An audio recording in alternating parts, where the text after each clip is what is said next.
ndani yangu. Amen. Visite un frère, j'ai peur, il risque de m'escroquer. Unatembelea tu ndugu, mimi naogopa huyu anaweza nikula franga yangu. Il risque de me donner quelque chose de mauvais. Anaweza nitilia karuo mchakula. Il risque de faire ceci ou cela. Anaweza fanya hivi wala vile. Frère me dit l'amour parfait. Unasema upendo kamilifu bannit toute peur. Inatoshaka boga yote. Vous n'avez peur de rien. Pale auogopake hata kitu moe. Vous êtes bien au repos. Wewe unajipumuzikia yako. Peut-être je peux rétrograder demain. Sazimwa ndeza rudia nyuma kesho. Peut-être je peux rétrograder la semaine prochaine. Wala ndeza rudia nyuma mjuma inakuya. Je ne m'en soucie pas. Sitangaika. C'est lui qui a tenu bon pour moi. Mwenye alinishikilia sana. Il a placé l'amour dans mon cœur. Alitia upendo ndani ya moyo wangu. Qui tient ferme. Yenye inashika sana, inakaza. C'est lui qui me soutient l'amour. Ni ile upendo ndio ananishikilia. Ce n'est pas moi qui le soutiens. Haiko mimi ndio niko na bania. Écoutez. Sikia. Écoutez. Sikia. Écoutez. Ce n'est pas moi qui le soutiens. Haiko mimi ndio naishikilia. Ce n'est pas moi qui le tiens. Si c'était moi qui le tenais, j'aurais probablement lâché. Mais tant que c'est lui qui me soutient, il ne me lâchera jamais. Il a placé l'amour dans mon cœur et il a promis de ne jamais me lâcher.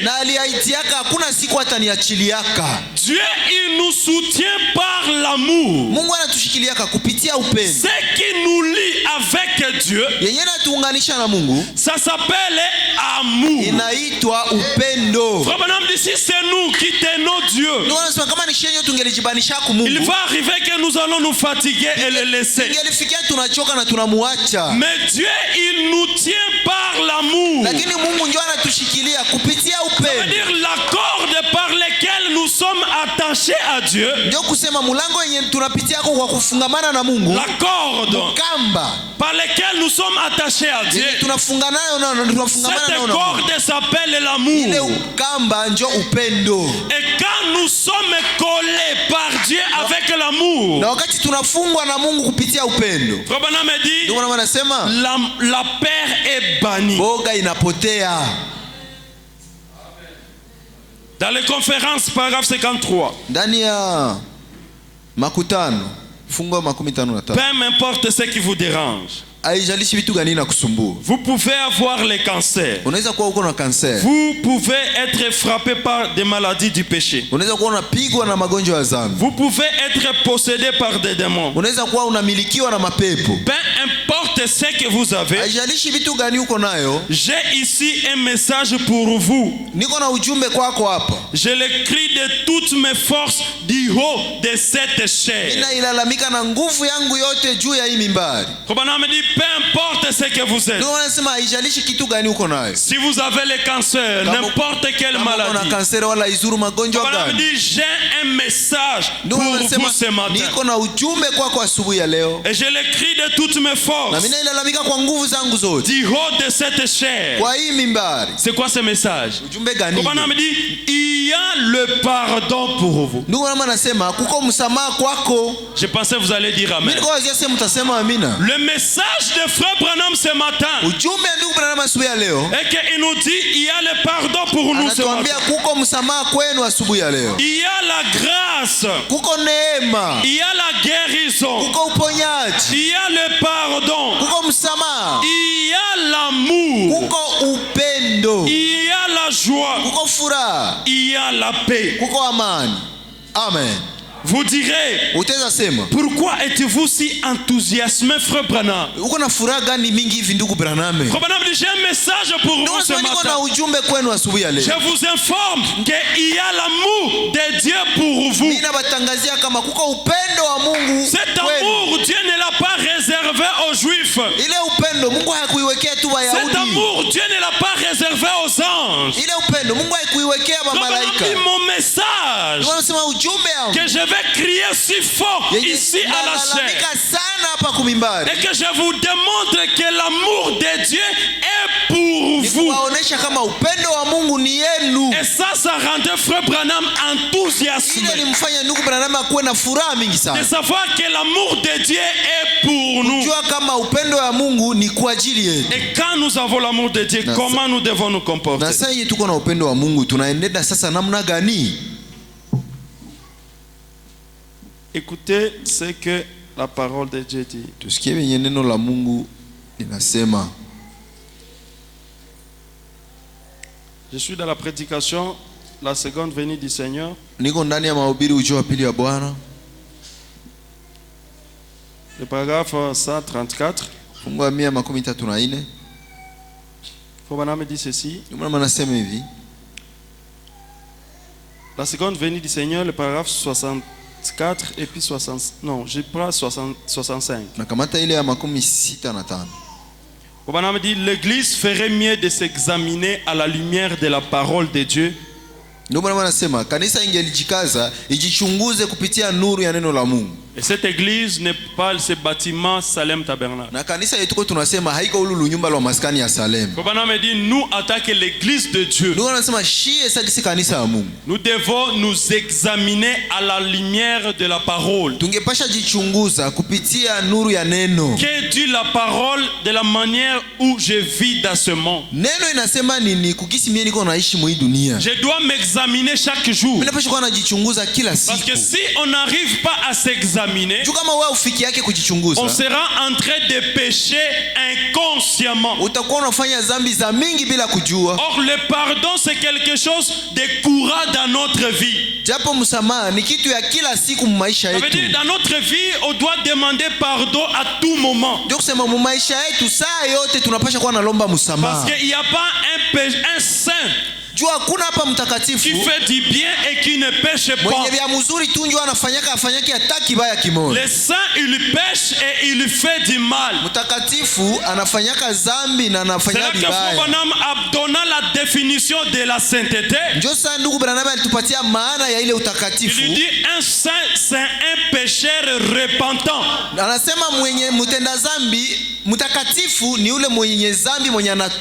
c'est quelqu'un qui peut arriver à pécher. C'est quelqu'un qui peut arriver à faire une erreur. Pas volontairement. Mais quand il se remarque dans l'erreur, il est prêt à arranger cela.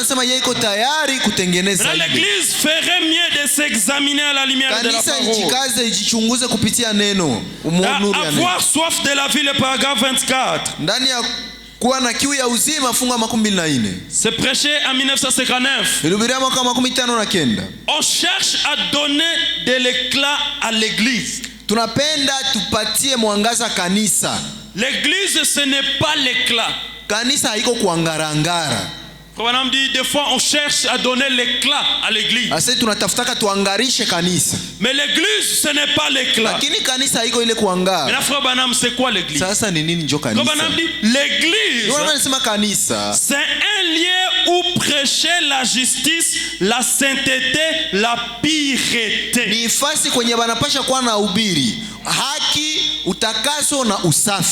S'il y a un lieu où on doit prêcher la pureté, la sainteté, ce lieu-là ça s'appelle église. Ça veut dire l'église du Dieu vivant. C'est un lieu où prêcher la justice, la sainteté, la pureté, la puissance de sanctification du Saint-Esprit dans la vie humaine. Si nous venons à l'église, c'est pour qu'on nous prêche la pureté, la puissance de la sanctification dans la vie humaine. Ça veut dire nous venons à l'église pour que nous puissions vivre la pureté. Parce que Frère Branham me dit mieux vaut vivre une prédication que de prêcher une, kuliko kuhubiri moya. nous devenons ce qu'on nous prêche. Tunageukaka vyenye Si banatuhubiria. on nous prêche la pureté à l'église, Kama banatuhubiria usafi ça mukanisa, veut dire notre vie sera la vie de la pureté. kusema tutajikaza maisha yetu itakuwa ya Dans la usafi. prédication, toutes choses, le paragraphe 78, Mahubiri mambo yote fungo 78. Frère Branham nous dit, Mungu anatuambia le pardon produit la pureté. msamaha inatoa ile Il n'y usafi. a pas le pardon sans la pureté. Hakuna msamaha bila ile usafi. Quand Dieu il a pardonné nos péchés, Sasa Mungu anasamehe dhambi zetu, il a pris ces péchés et il les a amenés loin de nous. alitwala zile dhambi akazibeba mbali sana na Et Frère shida. Branham dit, nous sommes devenus un peuple sans péché. Ndio maana anasema tushageuka taifa bila dhambi. Le diable ne pouvait plus nous imputer un péché. Shetani hawezi kia tena tusingizia dhambi. Parce que Dieu, il nous a pardonné. Juu Mungu alishaka tusamehe. Et le pardon de Dieu a produit la pureté. Na ile msamaha ya Mungu ilitutolea shie Et tuletea Frère usafi. Branham nous dit, Ndio maana anasema l'église c'est l'endroit où on nous prêche la pureté. kanisa ni nafasi wanapasha kuwa natuhubiri usafi. Nous venons à l'église Tunakuya kanisa et nous vivons une vie impure. na tunaishi maisha ya uchafu. Ça veut dire nous manquons le but. Ndio kusema shie tunakosa shabaha yetu. Le but de l'église. Shabaha ya kanisa. Et que Frère Branham dit, nous venons à l'église pour devenir meilleurs. Ndio maana anasema tunakiaka kwa kanisa juu tukue bazuri zaidi. Pour devenir des bons parents. Tukue bazazi bazuri. Pour devenir des bons citoyens. Tukue wananchi bazuri. L'église, c'est ce qui nous prêche la sainteté. Kanisa ndio inatuhubiriaka utakaso. Aussi longtemps que nous prêchons autre chose que la sainteté, Wakati yote tunahubiri ingine yote nyaiko utakaso. nous venons de ravir la mission de l'église. Tunamianganya kanisa kazi yake. L'église prend l'autre allure. Kanisa inakamata mwenendo ingine. L'église, c'est le lieu où on prêche la sanctification. Kanisa ndio nafasi banahubiriaka utakaso. Ndugu Branham, un jour des jeunes gens s'embrassaient dans son église. Siku moja vijana mbili iko na kumbatiana saba marie mu kanisa. Cela a irrité Frère Branham. Ile ikamkwaza ndugu Branham. Frère Branham est entré dans tous ces états. Ndugu Branham akapanda kabisa Et kabisa. il voulait prononcer quelque chose. Alitaka sema kitu fulani pa. L'ange du Seigneur est descendu. Malaika wa Bwana akashuka. Il a dit, Frère Branham, parle. Sema ndugu Branham wewe useme tu. Prononce. Sema. Je vais accomplir. Tabifanya sasa hivi. Frère Branham dit, j'ai commencé à penser. Anasema nikaanza waza. Et Frère Branham dit, Ndugu Branham akasema si je pouvais dire que le feu descende du ciel kama ile saa ningesemaka moto ishuke toka et mbinguni embrasser ces gens, na ichome ule butoto, ces gens seraient calcinés bale watoto sur wangelikeukia place. majifu pale pale. Mais Frère Branham dit, Ndugu Branham akasema j'ai dit, je vous pardonne. nikiwaambia njo mina Et Frère basamehe. Branham dit, l'ange a souri. Il a dit, tu as dit la chose juste. Ndugu Branham akasema ule malaika akafurahi C'est akacheka exactement que j'attendais. akasema unasema kitu kizuri vile njo Peu nilikuwa ngoja importe useme. ce qu'un frère fait, Haijalishi kitu gani ndugu alifanya, comme il est venu là où on prêche la pureté, vile tu yeye anakuya kwenye wanahubiriaka tôt ou usafi. tard, Leo au kesho la pureté va devenir sa vie. ile usafi itageuka Alors, maisha yake. n'enlevez pas la grâce à cette personne. Usinyanganye ule mtu neema, Même s'il a encore des dreads. hata kama angali na makosa. Angana tiaka madrede Un anasukiwa. garçon, laissez-les entrer. Mwanaume wa madrede acha ajikui yake. Comme on prêche la pureté, Wakati tunahubiri utakaso, comme on prêche la sainteté à wakati l'église, yote tunahubiri utakaso mkanisa, tôt ou tard, bigawe vipande cette vishuke. sainteté va s'emparer de Ile nous. utakaso itajiingiza muyeye. N'amenez pas le feu vers cette personne, Usilete ule mtu moto, même s'il est en erreur. hata kama iko mu Frère makosa. Branham pouvait faire descendre le Ndugu Branham feu. si angelishushaka moto ile Frère siku, Branham pouvait faire descendre le sang. ndugu Branham angeshushaka ba Il malaika, pouvait faire descendre des animaux féroces. angelishushaka hata nyama za makali. Frère Branham a pardonné. Lakini ndugu Branham alisamehe. Frère Branham dit, l'ange était Ndugu content. Branham akasema malaika akafurahi, Tu as dit la chose juste. akamwambia unasema kitu kia mzuri sana. C'était une abomination. Pourtant, c'était une Japo abomination. ilikuwa ni kukufuru. Combien de choses des frères nous font? qui n'est même pas une abomination, qui est juste une erreur, et on refuse de pardonner. On veut appeler le feu pour embrasser. Et là on se proclame, on dit nous vivons dans l'âge du lion. Le lion est descendu. Le lion, ça ne voit pas la pitié, il n'a pas de pitié.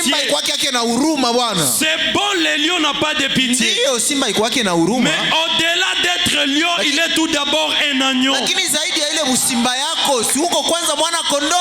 Branham nous dit, devant un péché, nous devenons des agneaux. Branham dit, je ne peux pas être un lion rougissant devant un péché. Quand il allait vers un péché, il dit, des fois je m'arrangeais à être comme lui. Il dit, je me rabaissais à sa place.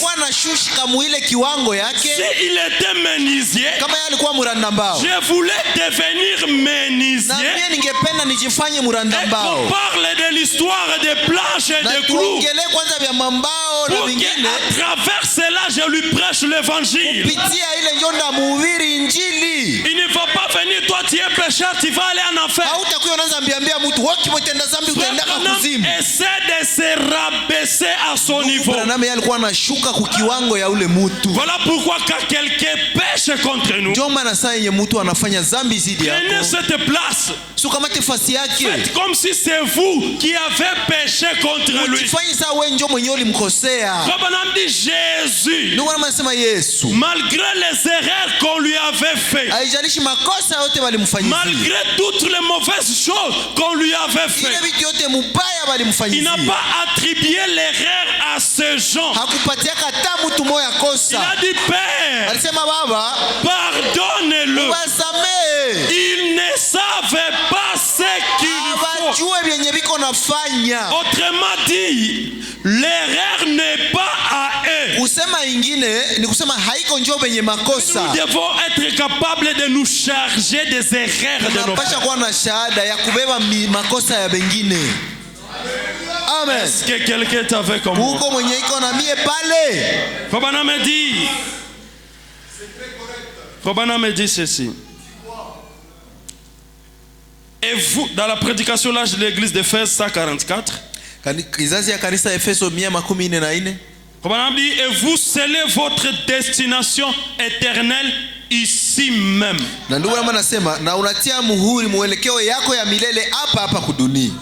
Frère, c'est vrai, nous croyons à la prédestination. Nous croyons à la préscience de Dieu.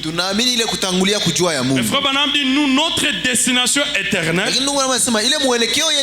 c'est ici où nous les scellons. Et nous les scellons comment? Il dit, vous scellez votre destination ici même par la manière dont vous vivez. Et la façon dont vous vous comportez. La Bible dit pardonner. Tu ne veux pas pardonner.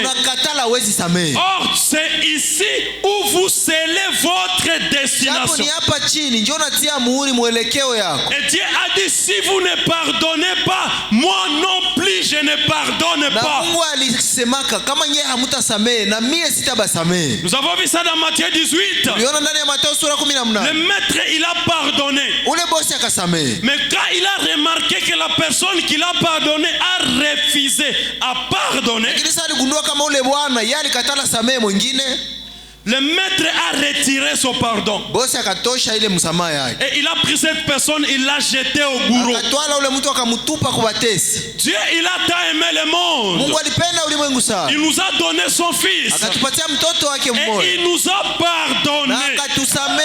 Mais si nous ne pardonnons pas, il va retirer le pardon qu'il nous a accordé. Parce que dans Matthieu 18, le verset 35, la Bible nous dit, notre Père Céleste, il va agir de la même façon que le maître avait agi vis-à-vis de son serviteur.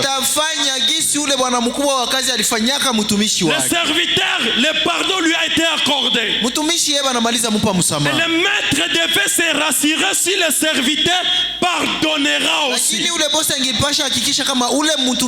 Mais si ce dernier ne pardonne pas, le premier pardon qu'il avait reçu lui sera retiré. Nous sommes l'épouse de Dieu. Nos péchés ont été pardonnés. Mais à une seule condition, que nos vies, nos comportements marchent à la conformité de la parole. C'est là que Frère Branham dit, vous scellez votre destination.